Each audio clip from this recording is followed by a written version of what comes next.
Hello everyone, I am Mecha Random 42, your favorite YouTube harpy.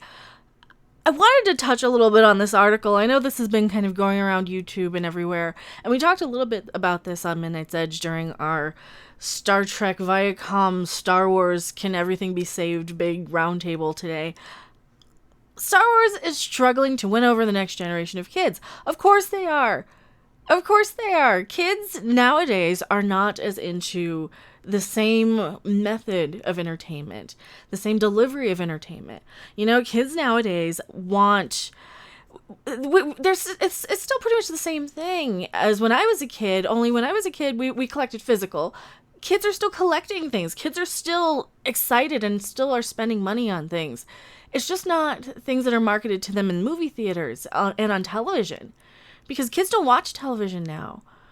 You know, and something that resonated with us as kids in, you know, I'm a lot older than I look, as kids in the 80s, is not going to resonate the same with kids now. You know, when I was a kid, I watched Star Wars, and I collected Garbage Pail Kids, and yeah, I'm that old.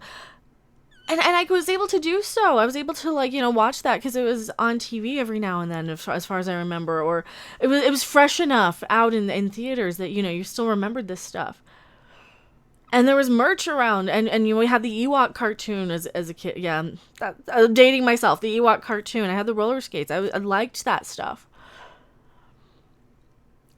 And nowadays, kids don't have that Saturday morning cartoon experience. They don't have anything like that. You know, like I said, Garbage Pail Kids. I could go to the store a couple times a week and buy a pack of Garbage Pail Kids for $1. Now, kids, like, the equivalent of that would be like $1 microtransaction on Roblox or a Fortnite thing or video game stuff. You know, hey, I'm trying to get this drop on this loot box. Can I have a couple of dollars?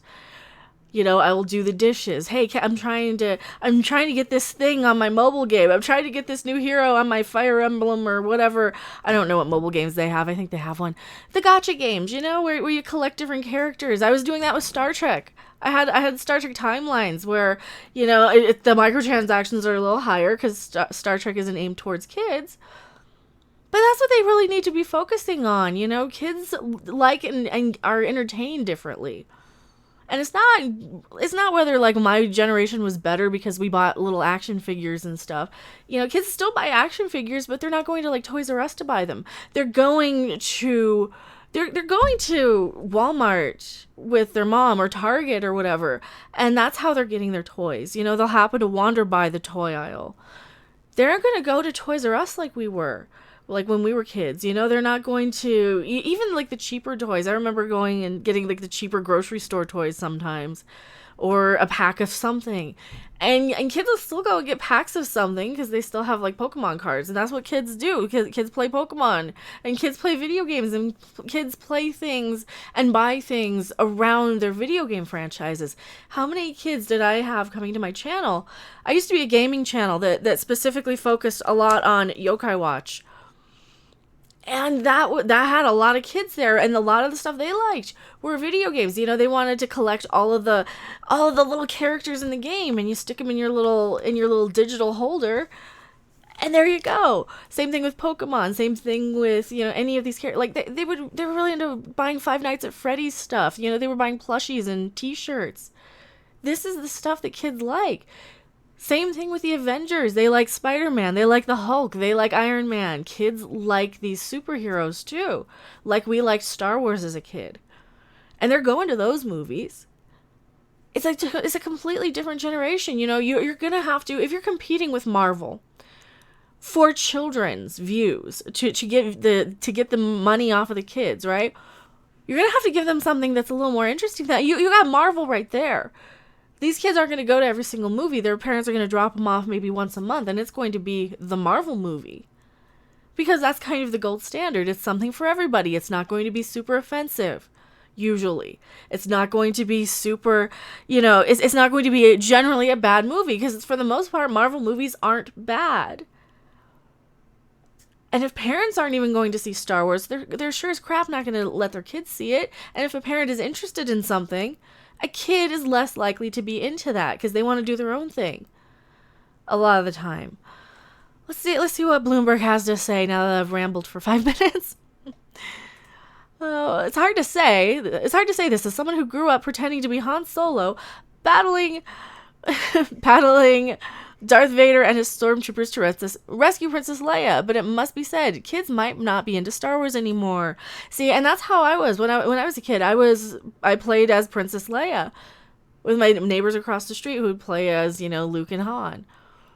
Because that's what you did. You found the one girl on the street who liked Star Wars. And that's who your friends were. But now now there's so much. There's also so much to consume. So if one kid likes one video game franchise, then the next kid down the street's not going to like it too. Or there's a good chance because there's just so much. There's so much. And then you have kids who are only into video games and only into movies and only into sports, and kids who are shuttled around to 20 different activities. This is one of the things too. A lot of parents aren't spending money on this stuff. Because you've insulted us, too. Like, our age. Even though I'm not a parent.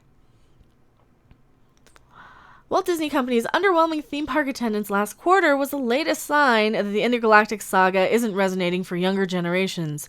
Raised on Iron Man and Fortnite. That's exactly what I said. Chief Executive Officer Bob Iger was so sure fans would be blasting through the door that he had instituted. Wow, I can see. I need to make this bigger. All right, make it bigger so I can see. Blind here. Instituted a reservation system for visitors to enter Star Wars Galaxy's Edge, the new attraction at Disneyland. It turned out not to be necessary. You think that maybe, you didn't learn when a lot of people said no to Solo because they didn't like The Last Jedi. And they didn't want to they didn't want to take the chance on it being a bad movie, spending their hard-earned money. Not to mention Disneyland, all the prices have skyrocketed, that's why their revenue is up, but their attendance is down. Well, that's because they're pretty much double charging for things, figuratively. It feels like they are, right? I don't know. See, I wouldn't go because they seem so expensive, but I'm cheap. Chief Executive Officer, yeah. It turned out not to be necessary. Star Wars toy sales popped with 2015's The Force Awakens, the start of a trilogy that united Han, Luke, and Leia with a brand. No, they didn't. It didn't unite them. They were never. That's what Mark Hamill tweeted out. He said, no, this is a missed opportunity. You needed all of us together, and they didn't do it. So it didn't unite them. And band of new heroes. They weren't really that heroic. They didn't really do a whole lot. And as Tom pointed out from Midnight's Edge, yes, they were inconsistent between the movies.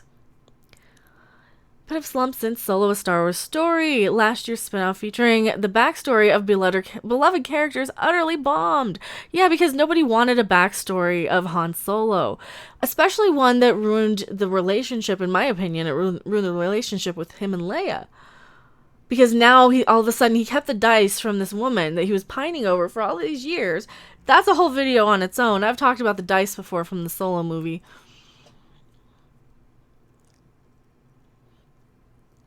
Yes, it was profitable, but fell shy of its predecessor's performance. That's because movies usually do as well as the last movie's expectations, I think, or letdowns or whatever. A lot of people said, no, we didn't like what you did in Last Jedi. We're not seeing the next one. And that's all it was. A lot about Solo was just kind of meh. I mean, they hired Ron Howard to come in and fix it because he was the best guy to come in and fix the mess that had been made, right? And it wasn't that bad. It just wasn't that good either. It was just so unnecessary. And that was the problem. The next installment, Rise of Skywalker, will have the very future of the franchise riding on it when it debuts in December. And I have to point this out. We're 4 months away. About exactly 4 months away from the next Star Wars movie. I should be excited. This is the last of the movies that I grew up with. All my life there has been Star Wars. I got the middle of the story when I was a kid. I got the beginning of the story when I was in my early adult years. And now I'm getting middle-aged. I'm old. I don't care how it ends. That is the most important thing, that we don't care how it ends. And a lot of us who do have kids aren't going to bring our kids to this because they have no investment. It is not their entire lives. Or at least a background character in their entire lives. There's a lot of people who Star Wars is their entire life. I like a lot of different stuff. I love Star Wars, love Star Trek, love everything like that from the 80s and stuff. And I'm not excited for the last movie. I'm not excited to see what they're going to do because Han Solo's gone. Luke Skywalker turned into a Force ghost or whatever. We know Carrie Fisher's gone in real life. We're not going to get the band back together. I'm a little curious to see what they do with Lando. But yeah, I just don't see this as being the conclusion I care about anymore. And that's so heartbreaking, you know. That's something I think I'm in shock. I think I'm in shock still that I don't know how to feel about that. Like I should be crying and sad that I lost something. This is like going through a marriage, and you know when you're done, right? You know when it's over, you no longer cry. You can just say, "You know what? I'm over this. I think I can move on." What about you? What about you? Are you done with this? I think a lot of us are just done with this. Like I'm curious. Like I'll go check out its status on Facebook like an ex from, 20 years ago. Not that I have Facebook or would do that, but that's kind of how I'm looking at Star Wars, I'll see what it's up to in 4 months cuz I'll be curious, but you're going to have to do something amazing to get people to see this more than once. And that's the thing. They're going to rely on everybody seeing this at once, opening night, and then it'll just poof out. It'll just be gone. It's whimpering out, and that's really, really sad. So tell me what you guys think in the comment section below. I am Mecha Random 42, and I will see you guys on the next video, live stream, or wherever. Bye! Thanks for watching. If you liked it, make sure to hit that like button. And if you want to see more, don't forget to subscribe. See you in the next video. Bye!